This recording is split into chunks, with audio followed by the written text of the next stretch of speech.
Samsung का A13 जो कि डेड कंडीशन में है, चार्जर लगा रहा है फिर भी यहाँ पे कुछ नहीं आ रहा। और बटन प्रेस करते हैं यहाँ पे, USB चार्जर में कोई करंट भी नहीं ले रहा। कैपेसिटर भी दोनों साइड चेक कर लेते हैं, शॉर्टिंग कोई यहाँ पे अवेलेबल नहीं है।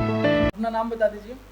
जी, हमारा नाम अमित है। अमित है, कहाँ से हैं आप? जी, जौनपुर से हैं। जौनपुर से। कितना दिन हुआ आपको आए यहाँ पे? यहाँ पे हमें आए 25 दिन हो गए। 25 दिन या 20 दिन लगभग उसी के आसपास। जी जी ठीक, इतने दिनों में आपको जो भी समस्या थी उसका समाधान मिला? जी मिला। अगर आपका कोई सवाल होता है तो सवाल का जवाब तुरंत मिल जाता है? जी मिलता है। यहाँ पे अगर कोई आना चाहता है बाहर से तो रहने में कोई दिक्कत? नहीं, कोई दिक्कत नहीं है। कोई दिक्कत नहीं है, कोई परेशानी नहीं कोई हुई? परेशानी नहीं है। और यहाँ ट्रेनिंग का एक्सपीरियंस कैसा रहा? बढ़िया था। मतलब अवेलेबल रहते हैं टीचर या फिर चले जाते हैं? टीचर अब सर जी हमेशा आते हैं। हमेशा रहते हैं, पढ़ाते हैं? जी। हार्डवेयर प्रैक्टिकल के साथ में और थ्योरी टोटल कंप्लीट हो रहा है? जी जी, दोनों साथ। ठीक है। उसमें आपको कोई दिक्कत आई अभी तक? नहीं, अभी तक कोई दिक्कत नहीं। यहाँ से जाने के बाद क्या लग रहा है आपको, काम कर पाएंगे? जी जी। अगर CPU का दिक्कत रहा तो CPU रिवॉल्व कर लेंगे। रिवॉल्व कर लेंगे। अगर ट्रेसिंग में कोई दिक्कत आती है वो भी कर लेंगे। वो भी कर लेंगे। यहाँ से जाने के बाद आपके पास और भी एक टूल है जो कि हमारा वीडियो है। जी जी। वो आपके पास पहले से पड़ा रहेगा। जी। वो आप देखेंगे जी। उससे भी काम करेंगे। जी। क्योंकि एक ही महीने में या 25 दिन में अगर कहीं कोर्स करते हैं तो ज़रूरी नहीं है कि वो चीज़ आपके दिमाग में फीड हो जाए पूरी तरह से। तो इसीलिए वीडियो के फॉर्म में भी वो डेटा दे दिया जाता है ताकि यहाँ से जाने के बाद भी उस चीज़ को आप क्या कर सकते हैं, काम कर सकते हैं, दोबारा समझ सकते हैं। बार बार मेरी ज़रूरत नहीं पड़ेगी। जब ज़रूरत पड़ेगी उस टाइम कॉल टाइम भी बताया गया है। जी जी। उस टाइम पे कॉल करके जितनी देर बात करनी है कर सकते हैं। ठीक है। कोई समस्या रहेगी उसका समाधान मिलेगा, चाहे MMC चेंज से हो, चाहे UFS चेंज से हो, चाहे हार्डवेयर का कोई दिक्कत हो। ठीक है। कैसा लगा बाकी लोगों को, आप लोग भी बताइए कैसा लगा। क्या नाम है आपका? अश्वनी कुमार। अश्वनी कुमार। कहाँ से आए हैं? बिहार से। बिहार से। काम सीख के कैसा लगा? काम सीखे मस्त लगा। मस्त है। मस्त है मतलब बेहतरीन है। बेहतरीन है। यहाँ से जाने के बाद काम कर पाएंगे? हाँ। और अगर कोई समस्या आती है तो आप हमारे पास आ भी सकते हैं रिटर्न। जी जी। आपको अगर कोई दिक्कत आती है काम के समस्या आने वाली तो अभी है नहीं। हाँ, अभी तो है नहीं, लेकिन अगर आती है फ्यूचर में तो आप आ भी सकते हैं। जी ठीक है, क्योंकि आप लोकल के भी हैं तो आ सकते हैं हमेशा। आपका मनीष, आप बताइए कैसा लगा आपको? मुझे बहुत अच्छा लगा सर। मैं तो बिल्कुल फ्रेशर ही हूँ। ठीक है, आप तो फ्रेशर भी थे और आपको यहाँ रहे लगभग 1.5 महीना हो चुका है। 1.5 महीने में आपका काम पूरा हर चीज, हर डेढ़ मोबाइल का पूरा मतलब सोल्यूशन हमारे पास सोल्यूशन हो गया है। ठीक है, लेकिन 15 से 20 दिन अभी आपके पास और है। हाँ, मेरे पास आप महीने दिन भी रह सकते हैं। हम मना नहीं कर रहे कि आप 15 दिन हो गए आप चले जाओ घर। आप महीने दिन भी रह सकते हो, चाहो तो 1.5 महीने भी रह सकते हो। आपके ऊपर है। जब तक आप सीखोगे तब तक सिखाया जाएगा। यहाँ से टीचर भग के नहीं जाएगा, स्टूडेंट भग के जाएगा। मतलब वो सीख के जाएगा काम करने। समझ रहा है ना? बाकी लोगों को अगर कोई भी समस्या होती है, सपोर्ट पूरा है, वीडियो भी पूरा है, वो देखेंगे। फ्रेशर स्टूडेंट पे मेरा ज़्यादा फोकस रहता है, क्योंकि फ्रेशर ये सोच के आता है, कुछ उम्मीद लेके आता है कि सीखना है।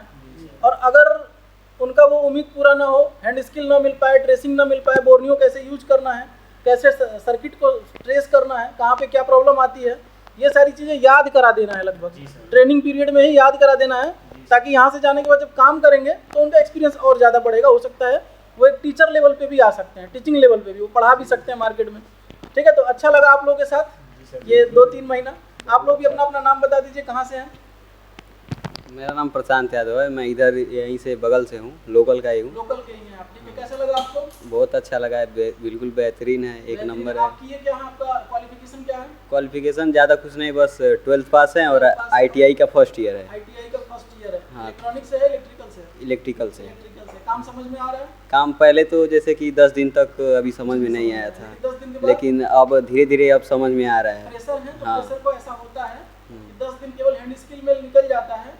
उसके बाद समझ में आता है कि सर्किट है क्या, कहाँ से सप्लाई किधर जा रही है, मल्टीमीटर कैसे चलाना है। अभी इंटरेस्ट भी आ रहा है धीरे धीरे और अब समझ में इंटरेस्ट भी आ रहा है। मतलब कि अब समझ आ रहा है। हाँ। जिस काम में इंटरेस्ट आने लगे मतलब समझिए वो समझ आ में रहा आने है। लगा। हाँ। ठीक है, आप अपना नाम बता दीजिए। मेरा नाम दीपक पासवान है। ठीक है, मैं भी लोकल का ये चौरी चौरा का हूँ चौरा गई हैं। और मुझे लगभग 20 दिन हुआ आए हुए। 20 दिन हुआ। ठीक है। हाँ, और मुझे मतलब काम बहुत पसंद आया। सर हमेशा अवेलेबल रहते हैं, कोई भी चीज़ पूछने पे तुरंत जवाब आ जाता है हमारे पास कि सर ये नहीं हो पा रहा है हमसे, तो सर बताते हैं वहाँ खड़ा होके कि देखो ऐसे, इसको ऐसे करो, इसको ऐसे करो। सिखाते हैं। बिल्कुल फ्रेंडली साथ में रहते हैं हम लोग। हमारा सेटअप भी यही है, बगल में ही पूरा एक जगह सब कोई बैठा रहता है, तो बहुत अच्छा लगता है। हम आए थे फ्रेशर, हमको कुछ नहीं, एक इसका स्क्रू भी नहीं पता रहता था किस तरफ से खोलना है, चाहे किधर से खोलना है। बट अभी तो बहुत कुछ जान गया हूँ और अभी तो मेरा बाकी भी है। अभी आपका तो लगभग हाँ, अभी हमारा 1.5 महीना बाकी है, लेकिन बहुत अच्छा लगता है। आप भी लोग आइए, एक बार ज़रूर देखिए, डेमो दीजिए, रह के सीखिए। सपोर्ट करिए। और सर हमेशा सपोर्ट करते हैं, क्योंकि घर जाने के बाद भी अगर कोई दिक्कत आती है कुछ चीज़ों में घर पे प्रैक्टिकली करने के बाद, तो सर तो फ़ोन करके हम लोग बात कर लेते हैं, सर ऐसा है, तो खुद सोल्यूशन दे देते हैं। और इनके पास वीडियो भी है, और समझ लिए यहाँ पे हम लोग को बहुत अच्छा लगता है, काफ़ी अच्छा, अच्छे से कोई भी काम करने में एकदम फ्रेंडली सब कोई मिलकर कर लेता है। और सर सपोर्ट में रहते हैं हमेशा, और टाइम टू टाइम सर यहाँ खड़े रहते हैं। धन्यवाद। काफ़ी अच्छा लगा आप लोगों के साथ। ये 2 महीना 1 महीना जितने भी लोग थे, जो 25 दिन थे, उनके साथ भी यहाँ से जाने के बाद काम करना है। जो भी दिक्कत है गारंटी मेरी है, सपोर्ट रहेगी। सपोर्ट टाइम पे कॉल करेंगे, जितना बात करना है करिए। बाकी वीडियोज़ है, वीडियोज़ देखिए, उसको एंजॉय करिए। मेरा यही उम्मीद है कि यहाँ से जाने के बाद जब आप काम करेंगे ना, तो मुझे आप कॉल नहीं करेंगे, क्योंकि कॉल में आप इतना बिजी रहेंगे काम में कि आपको कॉल करने का टाइम नहीं मिलेगा। क्योंकि आपको सारी चीज़ें जब क्लियर रहेंगी तो आप कॉल नहीं करेंगे। अगर करते भी हैं तो बात तो करना ही है, चाहे हाल चाल पूछने के लिए कर लें या फिर रिपेयरिंग से रिलेटेड पूछ लें, कोई भी चीज़ें। ठीक है, तो अच्छा लगा आप लोगों के साथ। मिलते हैं फिर कभी किसी को टाइम होता है तो मिलने आ सकते हैं। बाकी लोग तो अभी हैं ही। नेक्स्ट बैच जो है 15 जून से स्टार्ट हो रहा है, इसी महीने में। तो जो भी ज्वाइन करना है, जिनको भी ज्वाइन करना है, वो अपनी सीट कंफर्म कर लें और आके जो है नेक्स्ट बैच ज्वाइन कर सकते हैं। और बाकी डिटेल के लिए स्क्रीन पर दे रहे नंबर से या डिस्क्रिप्शन में दे रहे नंबर से कॉन्टैक्ट करके डिटेल ले सकते हैं और सीट की बुकिंग कर सकते हैं। ठीक है, सैमसंग का A13 मॉडल है ये, जो कि डेड कंडीशन में है। चार्जर लगा रहे हैं फिर भी यहाँ पे कुछ नहीं आ रहा है। और पावर बटन दबा के भी देख लेते हैं। पावर बटन इसके अंदर होता है।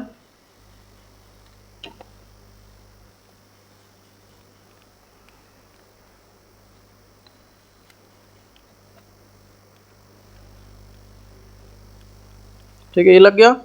ऑन ऑफ बटन प्रेस करते हैं यहाँ पे।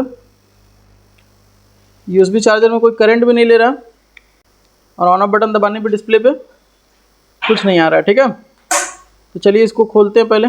वैसे तो खुला ही है, ये पूरा खोल लेते हैं।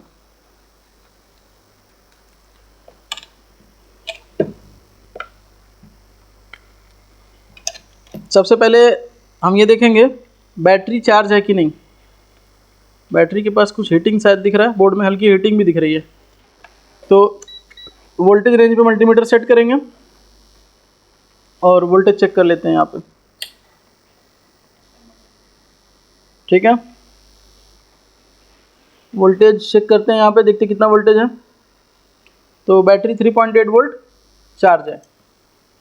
अब हमें क्या देखना है, बैटरी लगाते ही VPH पावर बन रहा है नहीं बन रहा है। तो बैटरी लगा लिया, यहाँ पे VPH पावर। लेकिन उससे पहले हम यहाँ पे थोड़ी हीटिंग दिखी है हमें, तो हम VPH पावर की एक बार शॉर्टिंग चेक कर लेते हैं। दोनों कर सकते थे, हम सीधे वोल्टेज भी चेक करके कंफर्म कर सकते थे। तो यहाँ पे कैपेसिटर भी दोनों साइड चेक कर लेते हैं। शॉर्टिंग कोई यहाँ पे अवेलेबल नहीं है। अब बैटरी लगा लेते हैं और सीधा वोल्टेज यहाँ पे चेक कर लेते हैं। तो यहाँ पे VPH वोल्टेज नहीं दिख रहा हमें, दिख रहा है यहाँ पे। यही कॉइल के जस्ट ऊपर जो कैपेसिटर होते हैं, ये VPH लाइन में लगे होते हैं। यहाँ पे कितना वोल्टेज आ रहा है, 0.22। बोलिए एक बार, 0. कितना आ रहा है? हाँ, 0.19 मतलब 2 बोलेंगे इसको। तो मतलब वोल्टेज VPH का नहीं बन रहा है। मतलब इस कंडीशन में कहाँ काम करना पड़ेगा, चार्जिंग IC पे। चार्जिंग IC पे काम करना पड़ेगा। VPH लाइन शॉर्ट नहीं है, तो एक बार देख लेते हैं कहीं हाफ शॉर्टिंग तो नहीं है। तो डायोड रेंज लगाएंगे रिवर्स बायस में, यानी ब्लैक वाले वायर से यहाँ पे चेक करेंगे कितनी रीडिंग है, 346। फॉरवर्ड बायस में 400, यानी कि यहाँ पे VPH में आपको दिख रहा है शॉर्टिंग। VPH में शॉर्टिंग दिख रहा है, फॉरवर्ड बायस में भी शॉर्टिंग रीडिंग आ रही है और रिवर्स बायस में भी रीडिंग आ रही है। 1-2 कैपेसिटर और उस पर वेरीफाई कर लेते हैं। ठीक है, मतलब कि VPH कंफर्म यहाँ पे शॉर्ट। एक कंपोनेंट यहाँ टूटा हुआ है, तो यहाँ पे देखते कोई शॉर्टिंग है क्या। ये ग्राउंड सेक्शन है और ये 166 का रीडिंग है, यानी यहाँ पे शॉर्टिंग नहीं, रीडिंग थोड़ी कम जरूर है। तो VPH में यहाँ पे हमें हाफ शॉर्टिंग दिख रहा है और ये फ़ोन VPH पावर नहीं बना पा रही है। तो चलिए इसको हम निकालते हैं, बैक साइड में देखते हैं चार्जिंग IC के पास में क्या दिक्कत है। वैसे तो इस फ़ोन का स्कीमेटिक अवेलेबल है, सैमसंग का A13 मॉडल है ये। तो इसको निकाल लेते हैं। और देखिए यहाँ पे एक जंपर लगा हुआ है, इसमें यहाँ पे एक जंपर लगा। अब ये किस चीज़ का जंपर है, ये V बस का जंपर तो नहीं है। ये किस चीज़ का जंपर है, इसको भी हम चेक करेंगे। फिलहाल के लिए जंपर हम अभी फिलहाल यहाँ से हटा लेते हैं। बोर्ड उल्टा करके देखते हैं यहाँ पे क्या क्या हुआ है। तो यहाँ पे देखिए CPU eMMC पे काम नहीं हुआ है, दिख रहा है। पेस्ट यहाँ पे लगा नहीं है दोनों पे। ये पेस्ट जो है यहाँ पे दिख रहा है रोजीन है ये, यानी इसके अंदर सॉर्टिंग हटाने की कोशिश की गई होगी, जो भी है। यहाँ पे रोजीन गिरा हुआ है, ये दिख रहा है ना, ये रोजीन गिरा हुआ है, तो लग गया होगा जैसा भी होगा, लेकिन काम नहीं हुआ है, CPM से निकाला नहीं गया। यहाँ पे थर्मल ग्लू अभी भी चिपका हुआ है, दिख रहा है ना, ठीक है। यहाँ पे चार्जिंग IC दिख रही है, यही चार्जिंग IC हमारी क्या बनाएगी, इस कॉइल पे VPH पावर बनाएगी। एक बार हम चार्जर लगा के चेक कर सकते हैं इस कॉइल पे VPH पावर। वैसे तो हम चेक कर लिए, नहीं बन रहा है, हम बजर रेंज पे चेक करेंगे इस कॉइल के ऊपर कोई शॉर्टिंग है क्या, कहीं ऐसा तो नहीं यहाँ से वहाँ लाइन ओपन हो गई है, तो इस कॉइल पे कोई बजर नहीं है। डायोड रेंज चेक करते हैं, सेम कंडीशन है क्या यहाँ पे, तो ठीक है 347 है रिवर्स में, और फॉरवर्ड में यहाँ पे आ रहा है ओयल नहीं, देख लेते हैं 400, सेम टू सेम है, ठीक है। यानी कि इस IC में प्रॉब्लम हो सकती है, ये VPH लाइन यहाँ से जनरेट होकर इस कॉइल पे आता है, या फिर इस पावर IC में प्रॉब्लम हो सकती है, या फिर VPH RF में जाता है तो RF में प्रॉब्लम हो सकती है। यहाँ पे दिख रहा है, तो VPH पावर जहाँ जहाँ बोर्ड में जाता है वहाँ पर कोई कंपोनेंट या कोई IC शॉर्ट हो सकती है, जिसकी वजह से यहाँ पे हाफ शॉर्टिंग आ रहा है। तो इस हाफ शॉर्टिंग को समझने के लिए हमें तुरंत कुछ ट्रेसिंग करना पड़ेगा। पावर IC के पास हम सभी आउटपुट कॉइल पे भी रीडिंग चेक करेंगे। कई बार ऐसा होता है कि पावर IC का जो ये आउटपुट कॉइल दिख रहा है इस पर भी शॉर्टिंग होता है, और इसके शॉर्टिंग की वजह से VPH की भी रीडिंग कम हो जाती है। तो चलिए हम एक बार तुरंत इसकी सभी कॉइलों की रीडिंग चेक कर लेते हैं। तो यहाँ पे कॉइल दिख रहा है रीडिंग 321, यहाँ पे 281, यहाँ पे 307, यहाँ पे 061, यानी कि 0061, ये भी कंडीशन ठीक ही है, ख़राब नहीं कहेंगे इसको। ये 0020 0030 के पास आता है तो इसको बुरा कंडीशन कहते हैं, मतलब लीकेज ज़्यादा हो गया है। और ये हमारा 296, यानी रीडिंग यहाँ पे आउटपुट में सही है, लेकिन VPH में इनपुट में हाफ शॉर्टिंग है यहाँ पे, है ना। तो अब हम यहाँ पे जितने भी छोटे छोटे कैपेसिटर दिख रहे हैं बजर रेंज लगाएंगे इसको खास तौर से, क्योंकि हमें क्लियरली पता चलेगा बजर आएगा तो सभी कैपेसिटर को यहाँ पे जितने भी दिख रहे हैं सभी को हम ऐसे सीधा सीधा चेक करेंगे किसी पर शॉर्टिंग है क्या।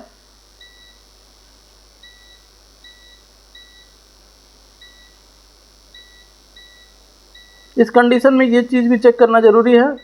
कई बार क्या होता है कि कोई लाइन फुल शॉर्ट होती है जिसकी वजह से हमें हाफ शॉर्टिंग दिखती है दूसरे जगह पे, ठीक है। तो हम उस लाइन में हाफ शॉर्टिंग निकालने की कोशिश करेंगे तो शॉर्टिंग हटेगी नहीं।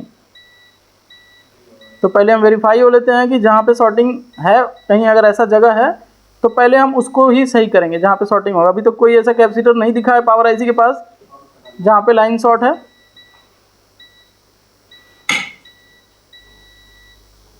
ठीक है, अभी तक कोई ऐसा कैपेसिटर पावर IC के पास नहीं दिखा है जहाँ पे लाइन शॉर्ट है। तो चलिए अब हम बैक साइड में आ जाते हैं, चार्जिंग IC के पास भी एक बार इसी तरीके से चेक कर लेते हैं। बैटरी कनेक्टर के ऊपर भी एक बार हम चेक करेंगे। कई बार ऐसा होता है VBAT शॉर्ट रहता है, तो VBAT भी यहाँ पे शॉर्टिंग नहीं है, एक साइड बजर आ रहा है एक साइड नहीं आ रहा है। चार्जिंग IC के पास देख लेते हैं।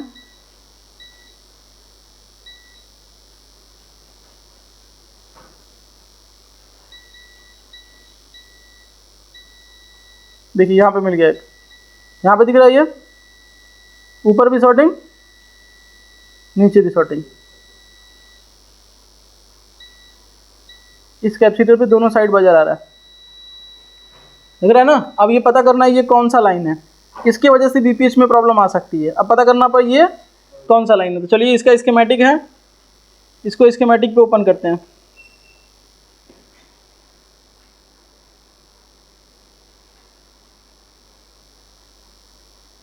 ये देखिए ये इसका लेआउट है, यही कैपेसिटर है, इसको कॉपी कर लिए और स्कीमेटिक ओपन कर लेते हैं।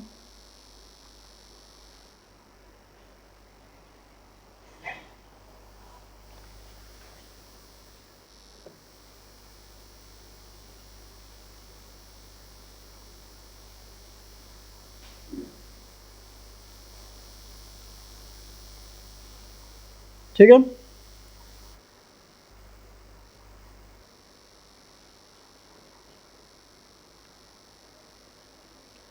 कैपेसिटर को हम कॉपी करते हैं, जो कैपेसिटर है। अच्छा स्कीमेटिक 2 बार खुल गया है, ठीक है। कैपेसिटर का नंबर यहाँ पे कॉपी हो चुका है पहले से ही, इसमें ही ओपन करेंगे हम, सर्च करेंगे तो जूम करते ही देखते हैं कौन सा कैपेसिटर है, बताइए आप लोग। कौन सा है, क्या लिखा है यहाँ पे? PMID। कितने वोल्टेज होता है इसमें? 5 वोल्ट होता है, बताया था ना।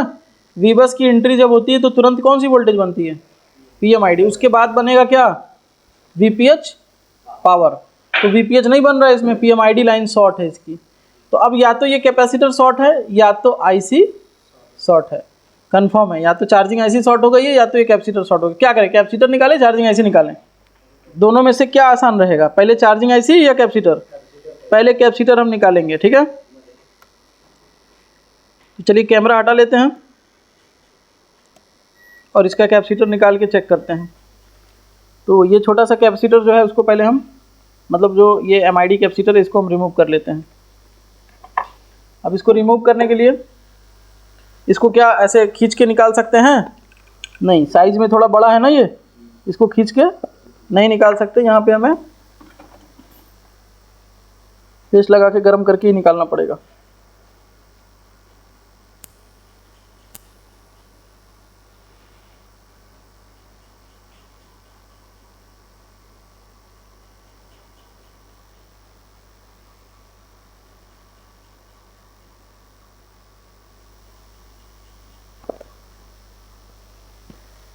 ठीक है, थोड़ा ठंडा हो जाने देते हैं और इस कैपेसिटर को चेक कर लेते हैं एक बार। अगर बाहर में ये कैपेसिटर बजर देगा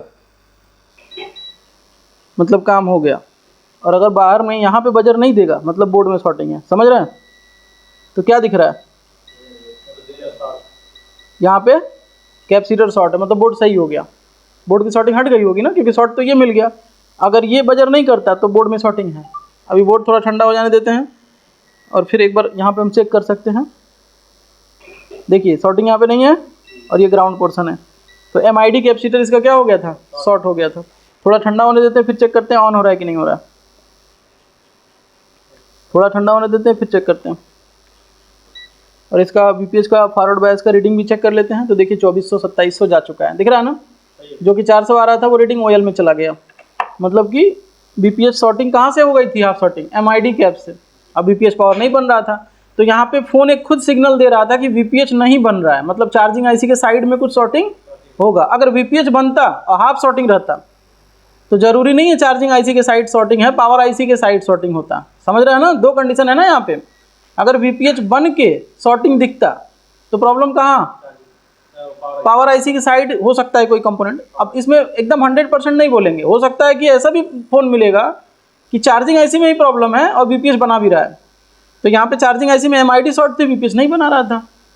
तो एक हिंट ये दे रहा था कि चार्जिंग IC साइड शॉर्टिंग होगी। तो पूरा चेक किए हैं, पावर IC शॉर्टिंग है तो चार्जिंग IC साइड एक कैपेसिटर मिल गया है। लेकिन अगर हम इस लॉजिक के ऊपर जाते तो सीधा चार्जिंग IC पे काम करते। पहले चार्जिंग IC साइड पहले चेक करते तो उस कैपेसिटर इस पावर IC के साइड का शील्ड भी निकालना नहीं पड़ता, केवल इधर का शील्ड निकालते हैं और चेक कर जाते हैं। लेकिन ये पावर IC के पास VPH हम चेक किए, हम चाहते तो चार्जिंग IC के पास भी VPH चेक कर सकते। लेकिन हमें कैसे पता चलेगा कि इसमें VPH की प्रॉब्लम है, VPH नहीं बन पा रहा है? तो उसके लिए शील्ड निकालना पड़ता है। तो मेरे पास तो पहले से निकला आया था तो कोई दिक्कत नहीं है। तो पावर IC साइड चेक कर लिए और चार्जिंग IC साइड भी चेक कर लिए। तो charging IC side MID line पे क्या मिला? शॉर्टिंग मिला। कुछ भी ना समझ में आए, जब इस तरह से शॉर्टिंग दिखता है तो हर कैपेसिटर को चेक कर लेना चाहिए। कितना कैपेसिटर है? बहुत होगा, 50 60 100 कैपेसिटर होगा। 2 मिनट लगेगा, सभी जगह पे मल्टीमीटर एक बार चेक कर लेंगे। नहीं मिल रहा है उसके बाद फिर हम टेक्निक पे आएंगे कि किस टेक्निक से हम कौन सा पावर बना सकते हैं। VPH बनाने के लिए क्या क्या चेक करना चाहिए, पावर IC का आउटपुट बनाने के लिए क्या क्या वोल्टेज चाहिए पावर IC को, पावर IC आउटपुट बनाएगा। फिर उस वोल्टेज को स्टेबल कराने के लिए CPU के अंदर क्या क्या रिक्वायरमेंट चाहिए। जब स्टेबल हो जाएगा, पोर्ट बनने लगेगा तो फिर हमें UMMC जो है उसमें लगा देना है। अगर उसमें प्रॉब्लम नहीं रहा तो फ़ोन ऑन हो जाएगा। यही प्रोसेस रहेगा डेड फ़ोन को रिपेयर करने का। तो ये सिंपल सा था, देख लेते हैं अभी ऑन हो रहा है कि नहीं। और एक जंपर लगा हुआ था इसमें, तो ये किस चीज़ का जंपर है ये भी अभी हम देखेंगे। पहले हम इसको ऑन करते हैं। V बस का तो नहीं है क्योंकि जिस पॉइंट पे लगा था वो V बस का पॉइंट नहीं है।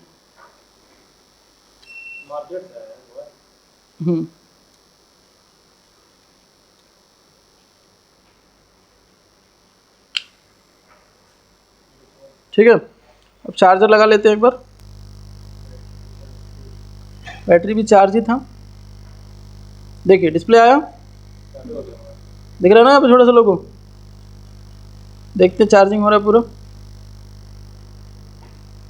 थर्मल एरर दिख रहा है, क्या आ गया? चार्जिंग IC में दिक्कत थी, उसको सही किया, लेकिन यहाँ पे क्या आ गया? थर्मल एरर आ गया। तो अब जंपर किस लिए लगा है वो देखना है। हो सकता है जंपर सब बोर्ड में थर्मल सेक्शन के लिए लगा होगा, देख लेते हैं। ये थर्मल एरर दिख रहा है ना, इस तरह से एरर आएगा तो आपका थर्मल एरर कहा जाता है, दिख रहा है ना, ये थर्मल एरर है। इस तरह से चार्जिंग लगाएंगे ये एरर आएगा, फ़ोन ऑन भी नहीं होगा, फ़ोन जो है ऑन भी नहीं होगा। तो दिखाते हैं इस सर्किट को भी, कहाँ पे है ये सर्किट, इस सैमसंग के A13 में। वैसे तो सब बोर्ड में होता है ये सर्किट, थर्मल के ऊपर चार्जिंग लगाने पे एरर आ रहा है, तो हम चार्जिंग से रिलेटेड थर्मल चेक करेंगे ना। तो देखते हैं कि कहाँ पे ये थर्मल है, किस नाम से है। स्कीमेटिक है तो ओपन कर लेते हैं। और ये 1.8 लाइन क्या लगा हुआ था, इसका हम जंपर करके भी चेक कर लेते हैं एक बार। इसको हम जंपर कर देते हैं 1.8 को। हो सकता है ये जंपर करने से थर्मल की ये पावर होगी 1.8 की, कंफर्म कर लेते हैं। यहाँ पे कितना वोल्टेज आ रहा है, 1.8 ही है क्या?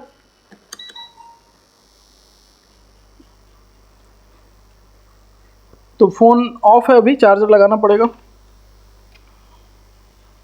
सब बोर्ड पे थर्मल एरर पे 1.8 ही जाता है, तो ये 1.8 का ही होगा, मुझे लग रहा है सब, क्योंकि हाँ ये ठीक है ना, 1.8 का लाइन है ये। इसको हमें जंपर करना पड़ेगा, मतलब सर्किट नीचे डैमेज थी, किसी ने इसको रिपेयर किया है। ठीक है, तो करते हैं इसको। स्क्रू ड्राइवर कहाँ गया, दिखा देते पूरा सर्किट थर्मल वाला, वो कहाँ पे है और किस नाम से है ये थर्मल सैमसंग के अंदर। सैमसंग में सब बोर्ड का स्कीमेटिक नहीं होता है, इसीलिए ये चीज़ कई लोग जो है नहीं बना पाते। और सब बोर्ड चेंज कर देंगे तो प्रॉब्लम सॉल्व हो जाएगी। ठीक है, अब सब बोर्ड जब आप नया लाओगे मार्केट से तो उसमें भी प्रॉब्लम हो सकती है। देखिए इधर काम दिख रहा है, यहाँ पे NTC है और एक रजिस्टर है, एक NTC और एक क्या है, रजिस्टर है। कैसे पता चला, तो हम इसको ऑफ कर देते हैं। देखिए क्या पढ़ाए थे, डिवाइडर सर्किट बनता है, 2 रजिस्टर रहेंगे, एक NTC और एक रजिस्टर और एक NTC बताया था ना। तो डिवाइडर देखते हैं इसमें है कि नहीं। तो ग्राउंड कहाँ पे है, एक साइड ये ग्राउंड है, इसका ये दूसरा साइड है, ये इधर कनेक्टेड है, ये दोनों आपस में कनेक्ट हो गए और ये पोर्शन क्या है, ग्राउंड है। इस पोर्शन पे ये जंपर आना चाहिए 1.8 का, आ रहा है ना। यानी 1.8 यहाँ दिया तो ये डिवाइडर बनाए और यहाँ से ये इधर जा रहा है क्या, हाँ जा रहा है, और ये होके यहाँ बॉल में अंदर चला जा रहा है यहाँ पे। और यहाँ से ये पॉइंट जो है इस जैक से होता हुआ, अगर ये जैक भी डैमेज रहेगा या लूज रहेगा या डिस्प्ले में भी प्रॉब्लम रहेगी आपकी, तो थर्मल एरर आएगा। क्योंकि ये जो पॉइंट की वोल्टेज है, ये वोल्टेज डिवाइडर से डिवाइड होकर 1.8, ये जो वोल्टेज बनेगी, ये वोल्टेज इस किसी एक पिन से, यहाँ से किसी एक पिन से, हमें भी नहीं पता है कौन सा पिन है, क्योंकि अभी हमें ट्रेस करना पड़ेगा ये कौन सी पिन है। तो ये भी ट्रेस कर सकते हैं कि एग्जैक्ट कौन से पिन से जा रही है। तो हम क्या कर सकते हैं, मल्टीमीटर को बीप रेंज पे लगा लेंगे यहाँ पे, और 1 बाय 1 इस जैक पे इस तरह से चेक करेंगे।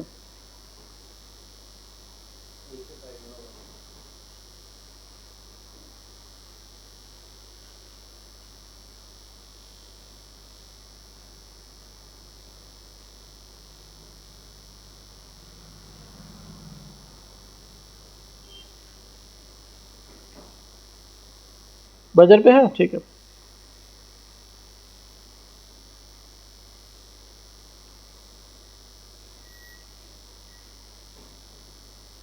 सही से वेरीफाई होना है कि टच हुआ है। अगर टच नहीं होगा यहाँ पे,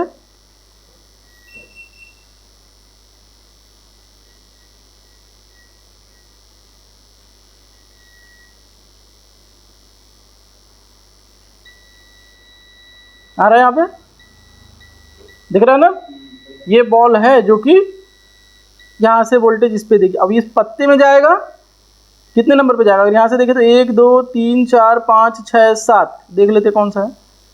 1 2 3 4 5 6 7, 7 नंबर पे जा रहा है, यहाँ पे जा रहा है ना। तो इस पत्ते में भी यहाँ से कौन सा होगा, 1 2 3 4 5 6 7, यहाँ पे दिख रहा है ना। तो ऊपर तक ये जा रहा है, नहीं जा रहा है, ये वाला कनेक्शन इधर ऊपर, ये जो फ्लक्स केबल है इसमें जा रहा है कि नहीं जा रहा है। तो स्कीमेटिक अवेलेबल है ही, इस जैक को देखते हैं कि इसमें कोई थर्मल से रिलेटेड चीज़ें हैं क्या, तो क्लियर हो जाएगा कौन सा पिन है। तो देखते हैं इसका तो स्कीमेटिक है ना ऊपर का। तो लेआउट में आ जाते हैं,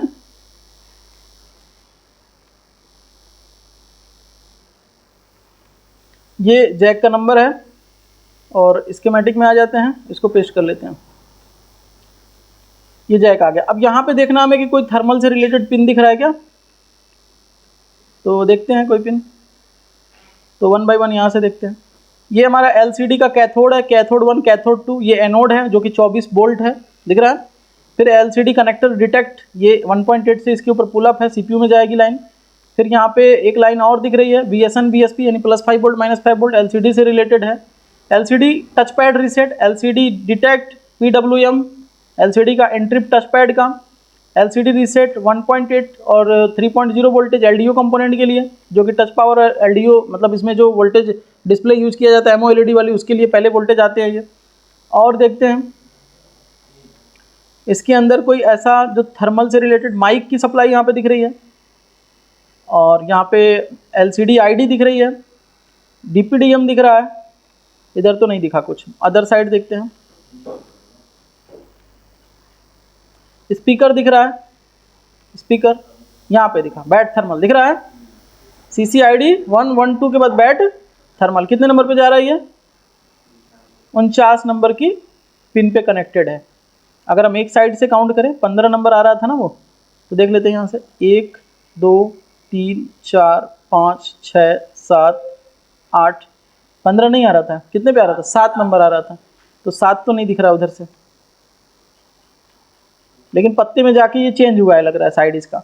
यहाँ पे थर्मल कितने नंबर पे है ये, 49 नंबर पे। मतलब अब ये वाला पिन ऊपर के जैक में 49 नंबर पे जाके क्या होगा, बजर देगा, 49 नंबर पे बजर देगा। काउंटिंग कैसे हुई है पिन की, जैक की, 1 2 3 4 5 6, यानी नीचे ऊपर करके काउंटिंग हुई है, ठीक है ना। तो इस तरह से करते हुए आएंगे, 49 नंबर की जो पिन होगी, दिख रहा है ना, वो कनेक्टेड होगी उस पिन से। वो 7 नंबर का पिन नहीं है, वो तो हम डायरेक्ट गिन लिए थे ना, वैसे वो भी लगभग 49 नंबर का ही पिन होगा उधर से, तो सब बोर्ड का स्कीमेटिक नहीं है इसलिए। तो अब उस पिन का जिस पे वो रीडिंग आ रही थी, सीधा बजर यहाँ पे आना चाहिए। तो चलिए हम फ्लक्स लगा देते हैं,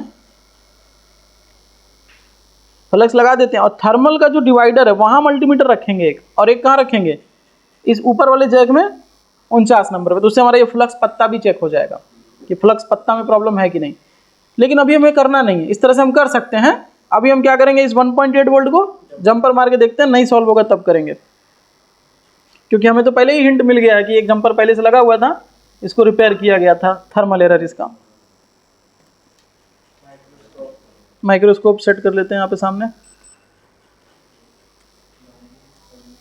ठीक है। यहाँ पे हमें ये 1.8 वोल्टेज का जंपर करना है। ये बोर्ड में ये 1.8 की लाइन है, यहाँ पे मल्टीमीटर से चेक किए हैं, 1.8 आ रहा है, दिखा है ना। यानी कि इसमें जैक में या बोर्ड में या सब बोर्ड में कहीं प्रॉब्लम है, जिससे 1.8 नीचे नहीं जा रहा था सब बोर्ड में, तो जंपर से भेजा गया था। हो गया, केबल लगा लेते हैं। अब चेक करते हैं क्या है, चार्जिंग आ रहा है नहीं आ रहा है, मतलब थर्मल एरर आ रहा है नहीं आ रहा है।